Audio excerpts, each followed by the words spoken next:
welcome to the latest episode of the Gull-Mouth Action podcast, where we take a look at all the latest goings on at Brighton, Hove Albion and Crawley Town. I'm Matt Pohl, and this week I'm joined by Brighton writer Derren Howard, Sam Morton, who covers both Albion and Crawley Town, and Reds expert Mark Dunford. Brighton enjoyed a winning return to Premier League action, picking up an impressive 2-1 home win over Newcastle, but there was more doom and gloom at Crawley, who slipped into the League 2 relegation zone after a 1-0 defeat at Shrewsbury. This week, we'll look back at Albion's excellent win over the Magpies, preview the Seagulls' trips to Man United and Arsenal in the League and Cup respectively, pick over the bones of the Reds' disappointing loss at the Shrews, and ask where Crawley go from here. You can read all the stories we were talking about, videos and pictures online at sussexworld.co.uk/sport. And we will start at the Amex, where Danny Welbeck rolled back the years as his late winner continued Newcastle's miserable record at Falmer. It looked like Albion were going to have to settle for a share of the spoils after Nick Voltemada's superb finish cancelled out Welbeck's first half opener. But Welbeck won the game for Brighton in the closing stages, sweeping home from the edge of the box to leave Newcastle stunned. It was a great win, wasn't it, Derren? I've read online that some have called it Albion's best performance of the season. Would you agree with that? And how did you see things overall? I'd certainly say it's up there with their best performances this season. The ones that come to mind, you sort of think Manchester City. That was very impressive how they fought back from 1-0 down to win that one 2-1. It was a very, very good performance, and I think what pleased most fans, and particularly Fabian Herzler, was the intensity that they showed. Sort of almost every press conference you go to, that's the buzzword that he uses, that and trust the process as well. Those are his two catchphrases, and I think they really, really did deliver on the intensity for the full 90 minutes as well. What I particularly liked is how they started the second half as well. Obviously, they got their noses in front with Danny Welbeck's goal, and then I thought, well, if they sit back, it's really going to be a long second 45 minutes, but they went out on the front foot and attacked Newcastle, and really should have been 2, maybe 3-0 up before Watermaid had his moment of magic to level the scores. And Sam and I were talking after the game. We were still trying to work out how Watermaid did that finish. It was such a classy moment. Even Van Hecker was speaking afterwards about how it was just he thought he had the situation under control. The cross came in, the ball was clearly behind him, but it was a great goal from Watermaid. He was good on the day, actually, really, really good player. But Albion, they kept pushing, and it was that man Welbeck again who delivered a sublime finish. Max Whiffer, who was very impressive from right back, he burst forward, and it was a great tackle because he was about to shoot, and then Dan Burn flew into the tackle, and it looked as though he'd cleared the danger, but the ball fell to Welbeck just on the edge of the box, and he was the calmest man in the stadium, just picked his spot. Nick Pope had no chance, and it was 3 points. So really good performance. I quite like Jorginho as well. I thought he was back to his best as well. He played in the number 10 role, which is his best position, had a nice assist for Welbeck. Duncan Van Hecker as well. They were good at the back. Mats Whiffer, I mentioned him as well. But special mention as well for me for Yassin Ayari. I still don't think he gets the credit he deserved. He was up against Gumerez and Joe Linton in the middle of the park, and I thought he was excellent. He's such a supreme athlete. He covers every sort of blade of grass, and I think his range of passing is underrated as well. So yeah, great player, and he was key in everything that Brighton did to get the 3 points. Welbeck shows absolutely no signs of slowing down. The former England international has now scored 4 goals in his last 3 games against Champions League opposition in Newcastle and Chelsea. I remember plenty of eyebrows being raised when Brighton signed Welbeck on a free transfer in October 2020 following his reach by Watford owing to injury, and he was never quite prolific enough. But he must surely now be up there as Albion's best value for money signing ever. Probably between him and Pascal Gross, Sam. Yeah, it's got to be, I think, and he's just evergreen, isn't he? Like, just every time you think that he might start kind of easing his way out a little bit, he just proves everyone wrong. Because I know he obviously got those 2 goals against Chelsea at Stamford Bridge off the bench, and that was so impressive, and that was a real high point of the season so far. But then he did have quite an off day at Wolves, and he was probably at fault for that first goal with a kind of a half-hearted clearance for the header, and that obviously led to the goal. And he wasn't wasn't his best going forward either. His kind of touch wasn't quite right, and wasn't really involved in the game. And there was some question marks about Fabian Hertzler's decision to then start him again against Newcastle after the international break. And well, I think his decision was well justified with Welbeck's performance, because he just showed yet again why he's just one of the best kind of finishers around, and the composure that he showed from that through ball from Jorginho for the first goal, just to do a little dink over the keeper to open the scoring. I think it's just kind of shows his class, really. And obviously he got the winning goal as well. And you kind of thought the game was edging towards Newcastle after the equaliser, that he just kind of had his experience, was in the right place at the right time to sweep home the winner. That took his tally to the season to 4. So he's averaging a goal every 2 Premier League games. And yeah, he's again showed he's the man for the big occasion. Obviously, all 4 goals coming against Chelsea and Newcastle. And I pointed this out in another episode, but Welbeck's actually the first player to score against Newcastle when Newcastle were the away team this season. They'd not conceded a goal away from home before going to the Amex. So again, shows they're a good defensive team, and obviously they had a really good win against Benfica in the Champions League just a few days after the match. So it does go to show it was a really good win for Brighton. And on Match Today on Saturday night, host Gabby Logan said Welbeck is aging like a fine wine, and he's on to score more goals in his 30s than he did in his 20s. Only needs 5 more to equal his 20s total. And as he's 34, it's feasible that he'll do that before he's 35. And the fact that he's scored more Premier League goals per game in his 30s than his 20s just is incredible, really. It does definitely seem like he's getting better with age. And he said himself in interviews that he's feeling fit and strong, and only wants to score more and more goals. And there's even been talk of him being involved in the England squad as well, which you can see mine and Derren's chat about in our previous episode. But yeah, I think it's fantastic that Welbeck's doing as well as he's doing, and all may it continue. Yeah, could not agree more. Since Fabian Hertzler's appointment in June 2024, Albion have clawed back more points from losing positions than any other Premier League team.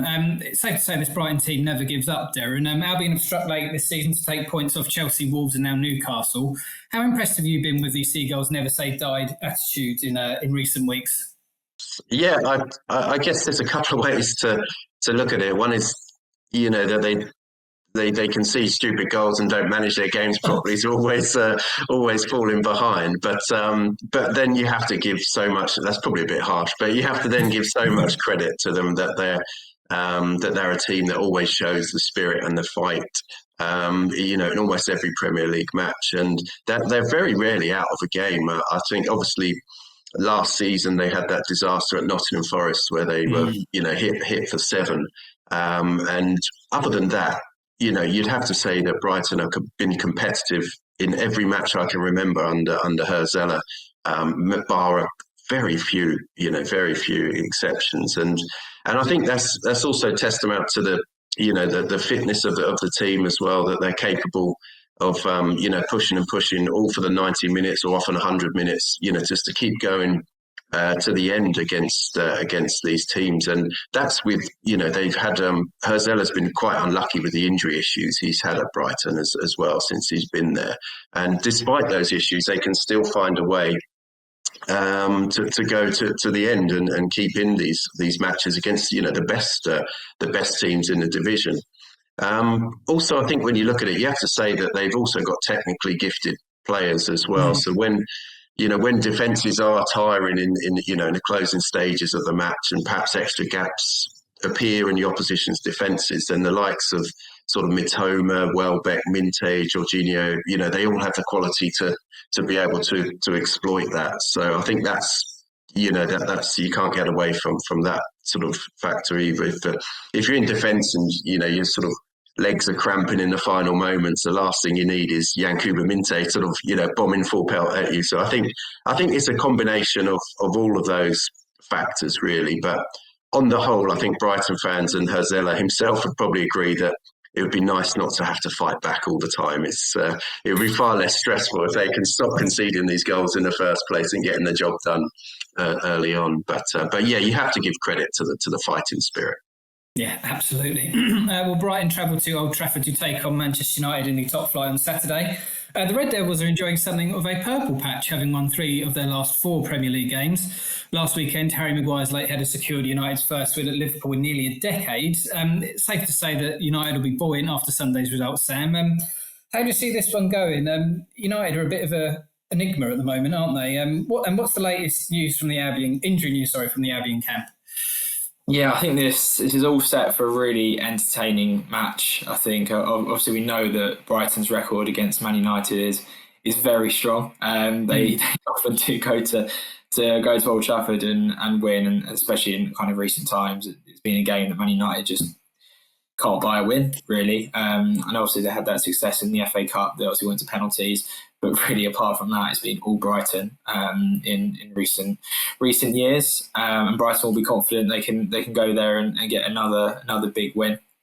But Man United have leapfrogged them in the table. They're in 9th place, Brighton in 10th, just a 1 point between them at the moment, and that's all because of Man United's win against Liverpool at Anfield. First win at Anfield in nearly a decade. No one saw it coming. I think even with Liverpool's poor form.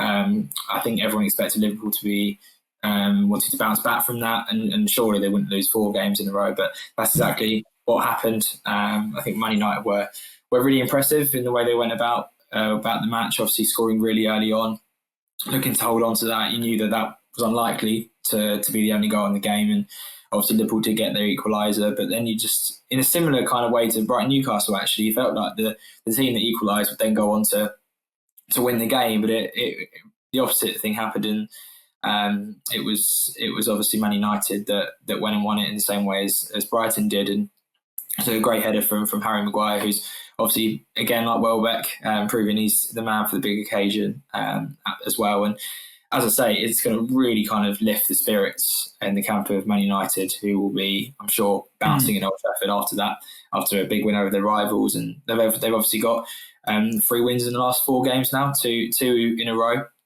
after their win against Sunderland. So it's going to be a tough one for Brighton. And I think obviously with Brighton's good form going into it, 5 unbeaten in all competitions, it does make for a really entertaining match that I'm really, really looking forward to. And obviously you've got that subplot of Carlos Baleba as well, who we know obviously was linked to Man United heavily in the summer, and hasn't had the best of starts of the season, as we've discussed a lot on the podcast. But it'll be interesting to see if he performs well to try and maybe encourage them to come back in future windows. You never know. But I think it's going to be a great game. I'm really looking forward to it. Yeah, it should be a great game. Albion then face Arsenal at the Emirates in the Carabao Cup on Wednesday. The Gunners currently sit at the Premier League summit after 8 games, 3 points clear of second place Man City. Tough draw for the Seagulls, Derren. How do you see this one going? Do you think both sides will make changes? If so, do you think they'll benefit Brighton? I don't know how much of a priority the Carabao Cup will be for Arsenal, considering where they are in the league. What do you reckon, and how do you see it going?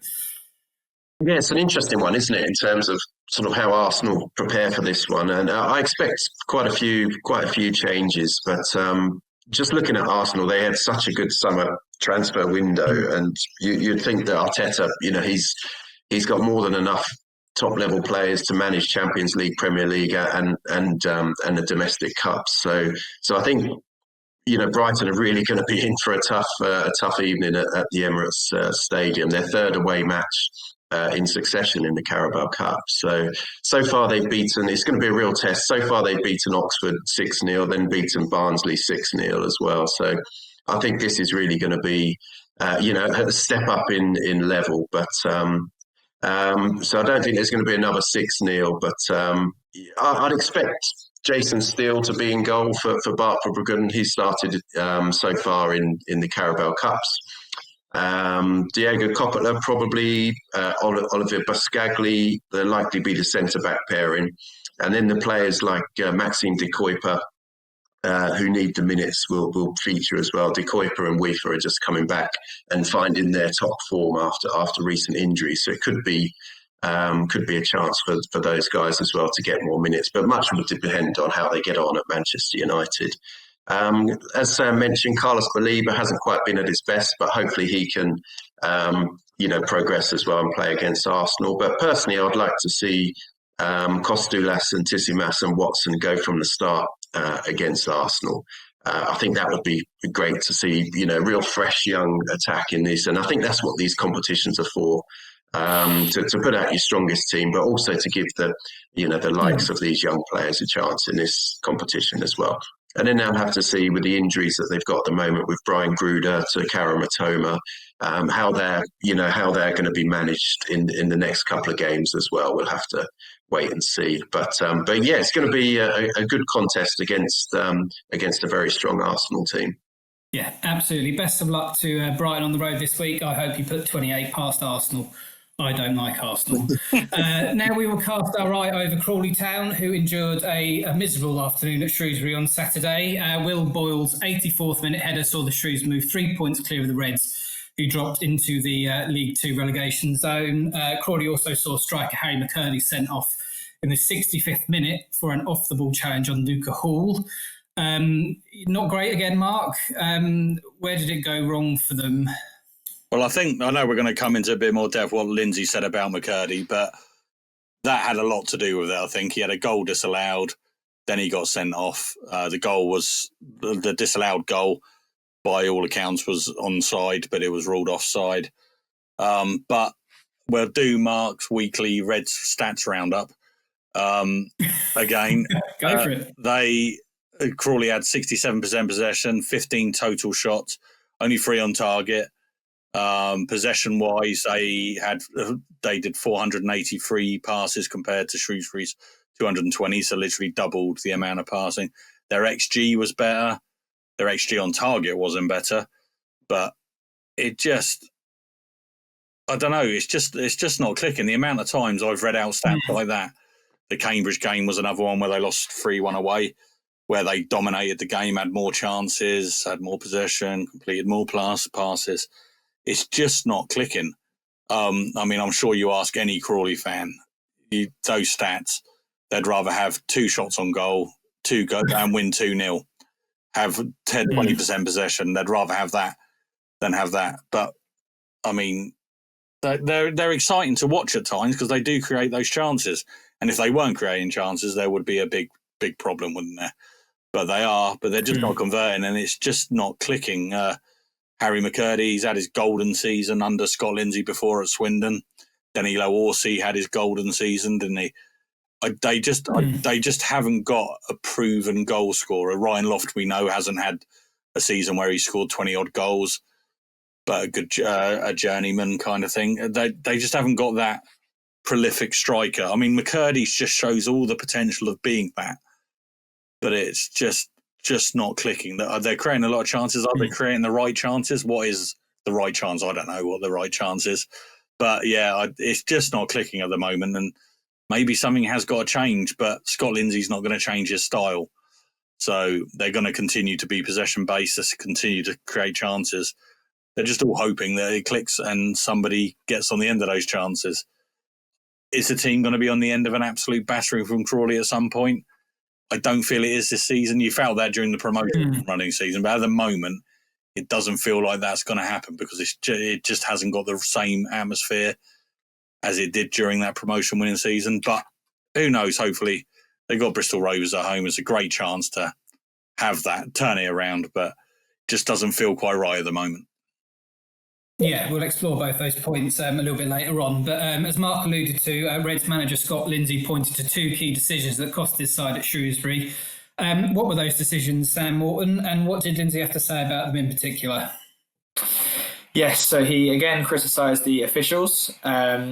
The Reds had, obviously, Harry McCurdy goal ruled out, as Mark said, before the same player was sent off for a second bookable offence. And Lindsay said both decisions could have changed the course of the game.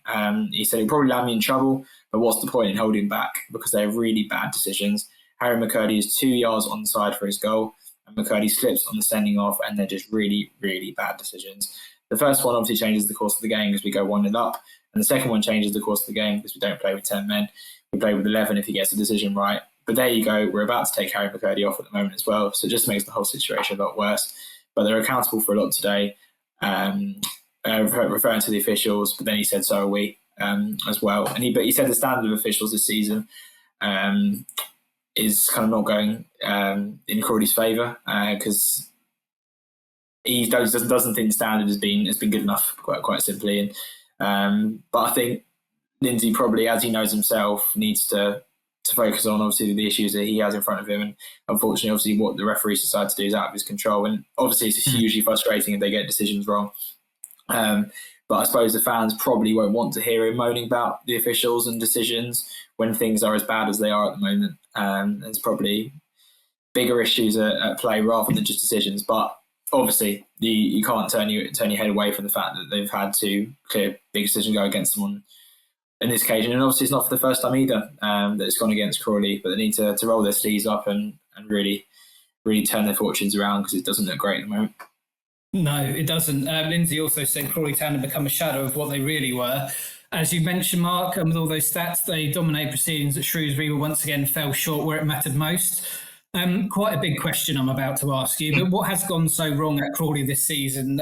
We mentioned the stats, it all points towards the Reds controlling games and dictating play, but they're just not winning. Is it the personnel? Did they make the wrong types of signing this summer? Has Lindsay lost his touch, potentially? What do you make of it?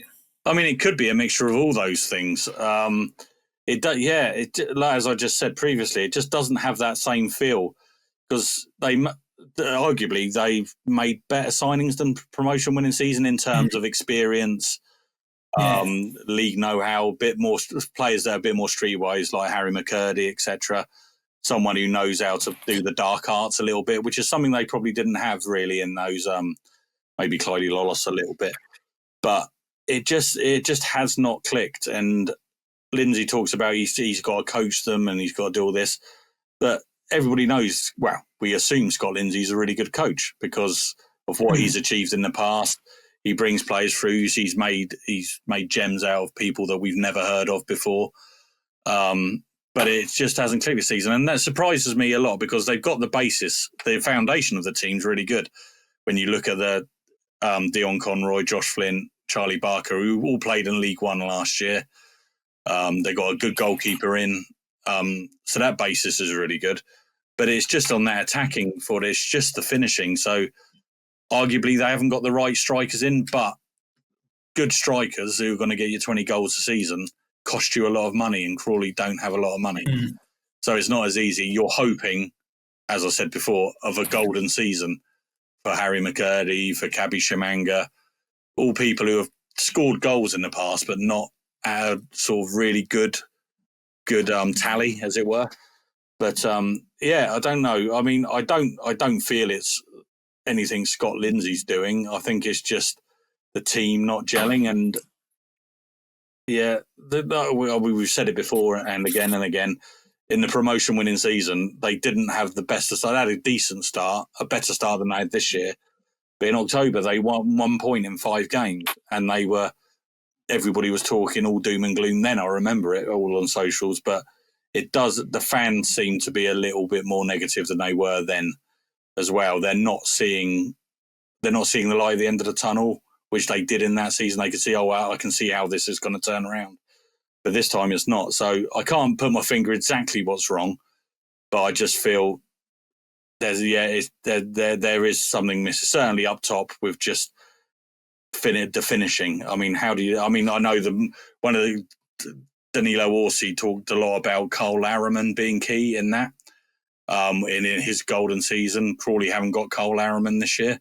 They've got Neil Smith though and Jamie Day, who are both really good coaches who have got good track records. So it's just something's got to click, and maybe they need to get somebody in just for that finishing, and maybe it's a psychological thing. And another thing, when you are at the bottom end of the table, things go against you, and they seem to have had a lot go against them with injuries, suspension, sending offs that might not have been sending offs. So I didn't see Harry McCurdy's 2 bookable offences, so I can't comment on that. But from everything I've heard, he didn't help himself, and I know we're going to come on to what he said about that as well. But yeah, it's just not clicking. But maybe it's just a psychological thing at the moment because everything's going against them. It's hard to keep your head up when that's happening. Yeah, absolutely. I'd be interested to know whether you think that Lindsay is potentially walking a bit of a tightrope at the moment. It's obviously not gone to plan. We predicted them to be maybe not necessarily challenging for the playoffs, but around mid-table. At what point, I know we obviously don't want him to lose his job, we like Scott Lindsay, but at what point do you think the board might go, thank you for all you've done, but maybe we might need to look elsewhere? Well, yeah, it's a difficult one, isn't it? Because I know when the owners, Scott Lindsay said when the owners took over and that, he said the reason he came back to Crawley Town was because he knew the new owners were taking over. So he's obviously got a really good relationship with Raf Kalili, Ryan Gilbert, Max Stroman, etc. At KB Sport and Leisure. And he's obviously highly thought of at the club. But how long do you keep that credit for, that you got them promoted through the playoffs with just an incredible, historic, unprecedented season for Crawley Town? Surely that only goes so far. So if these results keep happening, I mean, if they lose at home to Bristol Rovers on Saturday, that's a poor result. Bristol Rovers are not a good side at the moment.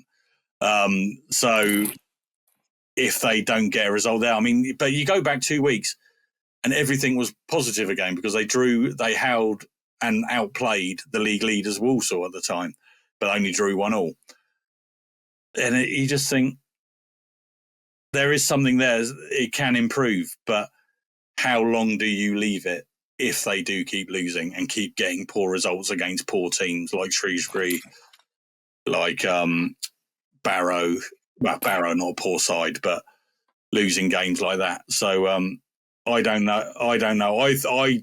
I get the impression Lindsay will be around most of the season, but that's with the caveat if things don't improve very, very quickly. If they get knocked out of the FA Cup at Boreham Wood, I mean, the FA Cup won't be Crawley's priority, but it's always something to do well in because it does tend to go in line with league form, doesn't it? You win in the FA Cup, have a good run, get a big tie in the third round or even second round. You can it can boost everything around the club and it can help with league performances. But if they lose at Bristol Rovers on Saturday and then go out of the FA Cup at Boreham Wood, the owners have got some big decisions to make, I think. Yeah, could not agree more. All very interesting stuff. Fingers crossed he turns it around. McCurdy, who, as we mentioned, was sent off at Crowd Meadow, took to Twitter after the loss at Shrewsbury. He made a bit of a nuisance at himself, didn't he, on Shrewsbury, it's safe to say. What did the former Swindon striker have to say for himself, Sam? And what was the reaction to his post on social media? Yeah, so he took to X to have his say. He posted, "Today hurts. It's easy to feel hard done by after having a goal disallowed when you're clearly onside and getting sent off for slipping." But then he said he didn't help myself at times. We've just got to dig deep and keep going. And there was a bit of a mixed reaction. There were some supporters were backing him and saying, "We've enjoyed watching you play this season." As someone said, "I love characters with flair. Keep going. The game needs pantomime villains like you," which I thought was quite funny. Someone else said, "You should just remember that you were a role model to lots of children watching. The way you reacted to every decision yesterday was just embarrassing. You were offside, you did dive, and you did catch the player. You may have slipped, but you were late and out of control." I think that's a little bit over the top, especially if he's claiming he was offside when it does seem he was on. So a little bit bizarre. But yeah, the former Swindon Town striker was one of Crawley's first summer signings and has scored 4 goals for the Reds this season. But as we said, Crawley are relying on him to score even more goals than that if they're going to obviously move up the table. And obviously they're going to be out without him now because of the red card. So even bigger issues at play. It'd be interesting to see who Crawley go with to replace him up front. Yeah, absolutely. And as Mark said, Crawley Town will hope to get back to winning ways when they welcome Bristol Rovers to the Broadfield Stadium on Saturday. And as Mark said, Rovers have been absolutely rotten in recent weeks. They've lost their last 2 games, conceding 8 goals in the process. It seems like this is the perfect time to play Bristol Rovers, Mark. How do you see this one going and what's the latest injury news from the Reds camp? Well, they've got to win, haven't they? I mean, Bristol Rovers, both those games were at home as well, and they've conceded 8 goals. So not looking good at Bristol Rovers at the moment. But Bristol Rovers are probably thinking, if you're going to play anyone when you're in bad form, play Crawley Town. They'll play us off the park, but we'll be able to get a goal and nick the game. I mean, I assume Bristol Rovers will come and try and do a smash and grab job. But Crawley have got to win, and it'll be the first game this season Harry McCurdy hasn't played in. So it will be interesting to see what the dynamic is. And sometimes when you take a player out of a team, it can change something and it might ignite something. And then that gives Scott Lindsay even more decisions to make. But he seems to like having those free forwards at the moment. So maybe we'll see Louis Flower, who scored a brilliant goal against Leyton Orient in the Virtue Trophy and was really good pre-season. We haven't seen much of him in the league. So maybe he'll come in. But we've also got Danny Cashman back. He came back on as a sub on the weekend, which is good news for Crawley. He looked lively when he started a few games earlier in the season, but then he had that foot injury. So hopefully, that's what my instinct tells me. He'll play Lofton Shimanga with Danny Cashman as well. So hopefully that will be a really good attacking force. They've got to attack the games. Well, that's what they have been doing, but they've just got to find that finishing touch. Cashman scored a lot of goals for Worthing in the last couple of years. I know that's National League South level, but maybe he'll get a goal and that will be the ignition that Crawley need to score a lot more. So, and he'll create a lot as well, Danny Cashman. So that'll be really good. But injury-wise, we had Bajrami come back last week. He had a bit of an calf muscle knock, I think it was, the week before he came on as a sub of the weekend. So hopefully he'll be back as well. But waiting for updates on Adeyemo. I think Scott Lindsay said he will be out for a few more weeks after his injury against, who was that against? Walsall, I think. Harvey Davis, there was still a few, last week there was still a few more boxes to tick to deem him fit. So I'm assuming that he did warm up, the last home game, but he still has some heavy strapping on his finger. So they'll be hoping he comes back soon. But I don't think Jojo Wallacott has done a bad job since he's come in. So I think the goalkeeper situation seems, touch wood, okay at the moment. But yeah, I haven't heard anyone else pick up any injuries from Shrewsbury. So hopefully find out tomorrow when we speak to Scott Lindsay. But it's going to be interesting what kind of mood he's in. He's normally quite good when he speaks to us, but it's going to be interesting because it can't be easy at the moment, just not seeing why it's not working. And he's got a lot of work on his hands, shall we say. But they've got to win on Saturday. It's one of those games. Yeah. Yeah, well, fingers crossed. Best of luck to Crawley this weekend. I think they're going to need it. Score predictions. We'll start with United v Brighton in the Premier League on Saturday. Derren, how do you see this one going? I think there's going to be goals in this one, so I'm going to go for a 2-2. I think a Welbeck. Yeah, probably Brighton coming from back behind again to get a draw. 2-2, Welbeck. Sam Morton, what do you reckon? I was actually going to say 2-2 as well. But let's go one better. Let's be different. 3-2 Brighton. 3-2. Well, it sounds like we're guaranteed goals, Mark. What do you reckon is going to happen? Yeah, I think there'll be goals, but I'm going to go for a 3-2 Man United win just because I want that guy to get his bloody haircut. It'll be Spurs. Even if they win this, I think Spurs is the fifth game. He is, isn't it? Yeah. They've got a habit of beating Man United even when they're not very good. So yeah. United won't win 5 in a row. No way. His hair is going to be there till. Why did he say 5? Why did he say 5? Yeah. I don't know. Best of luck to him, more importantly, I think. Forget Brighton. Best of luck to that bloke. Score predictions again. Arsenal v Brighton in the Carabao Cup. We'll start with you, Sam. It could go either way, I think. It could. A lot's going to depend on the lineups. I do think Arsenal will rest some of their big hitters. I can't imagine they're going to take this Carabao Cup too seriously when you consider how important the title race is. They wouldn't want anyone to pick up any injuries, which I think give Brighton an opportunity because they've been really good in the cup. They've won two obviously 6-0 victories. So I'm going to go with a 2-1 win for Brighton. We're not going for another 6-0 win, Derren, at the Emirates? Keep up the Carabao Cup for Arsenal. This is a tricky one. So much depends. These such a tough ones to call, these Carabao Cup matches. You never know who they're going to play.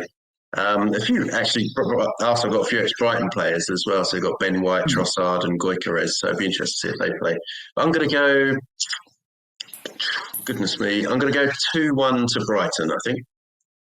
Mark, what do you reckon? Do you see, as everyone has said, it all depends on the lineups, really, doesn't it? I know it's a boring thing to say. Yeah, Arsenal got bigger fish to fry, haven't they, I think, than Carabao Cup. So I think Brighton will win this one, and I think I'm going to go for a 2-0. Blimey, yeah, excellent stuff. Well, best of luck to Brighton this weekend. And finally, a very big game in League Two, Crawley v Bristol Rovers. Mark, what do you think? I'm going with they've got to win. They've got to win, and they will win, and it'll be a brilliant performance. And with the way Bristol Rovers are playing and their results going, I'm going for a 3-1 win for Crawley. Danny Cashman to get a brace. I'll take that all day long. Sam, as we've said, it's the best time for Crawley to potentially be playing Bristol Rovers. What do you think?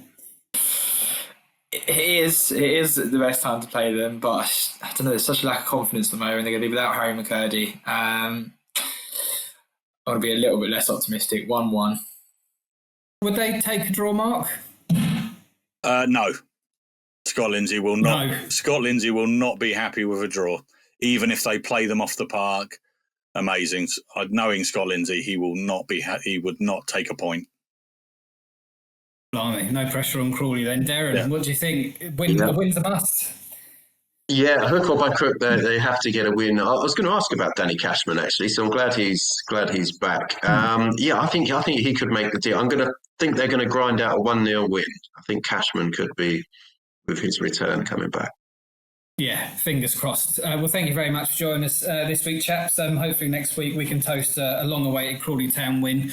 And don't forget, you can catch up with all the latest sports news covering everything we've talked about today at sussexworld.co.uk/sport. As ever, thank you very much for listening and watching, and we will see you all next week.